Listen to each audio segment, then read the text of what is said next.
ഇടുക്കിയിലെ ജനകീയ പ്രശ്നങ്ങൾ പരിഹരിക്കുന്നതിലും വികസന പ്രവർത്തനങ്ങൾ നടത്തുന്നതിലും ഇടത് വലത് മുന്നണികൾ സമ്പൂർണ്ണമായും പരാജയപ്പെട്ടതായി ബിജെപി സൗത്ത് ജില്ലാ പ്രസിഡന്റ് വി.സി. വർഗീസ്. പരസ്പരം പഴിചാരി വികസന പ്രവർത്തനങ്ങൾ തടസ്സപ്പെടുത്തുന്ന ഇത്തരം നയങ്ങൾ ജനങ്ങൾ തിരിച്ചറിഞ്ഞിരിക്കുകയാണ്. ജില്ലയിലേക്ക് വികസനം എത്തണമെങ്കിൽ ദേശീയ ജനാധിപത്യത്തിന്റെ ജനപ്രതിനിധികൾ അടുത്ത തെരഞ്ഞെടുപ്പിൽ ഉണ്ടാവേണ്ടതുണ്ടെന്നും അദ്ദേഹം ചൂണ്ടിക്കാട്ടി. നമുക്കറിയാം, ഈ ജില്ല രൂപീകരിച്ച് 53 വർഷം പിന്നിടുമ്പോഴും ഇവിടുത്തെ കാതലായിട്ടുള്ള പ്രശ്നങ്ങൾ പരിഹരിക്കുന്ന കാര്യത്തിൽ രണ്ട് മുന്നണികളും ഒരുപോലെ പരാജയപ്പെട്ടു. അത് വന്യജീവി ആക്രമണത്തിന്റെ കാര്യമാണെങ്കിലും, ഭൂവിഷയങ്ങളുമായി ബന്ധപ്പെട്ടുള്ള കാര്യമാണെങ്കിലും, പട്ടയ വിഷയങ്ങളുമായി ബന്ധപ്പെട്ടുള്ള കാര്യമാണെങ്കിലും, ജില്ലയുടെ വികസനത്തിന്റെ കാര്യമാണെങ്കിലും രണ്ട് മുന്നണികളും പരാജയമാണ്. എന്തിനാണ് ഇങ്ങനെ ജനങ്ങളെ പറഞ്ഞ് കബളിപ്പിക്കുന്നത്?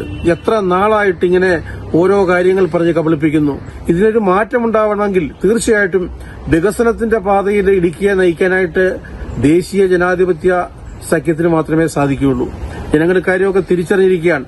ഈ പ്രാവശ്യം തദ്ദേശ സ്വയംഭരണ സ്ഥാപനങ്ങളിലേക്ക് നടന്ന തെരഞ്ഞെടുപ്പിൽ ബിജെപിക്ക് ഇടുക്കി സൌത്ത് ജില്ലയിൽ 12,500-ലേറെ വോട്ടിന്റെ വർധനവുണ്ടായിട്ടുണ്ട്.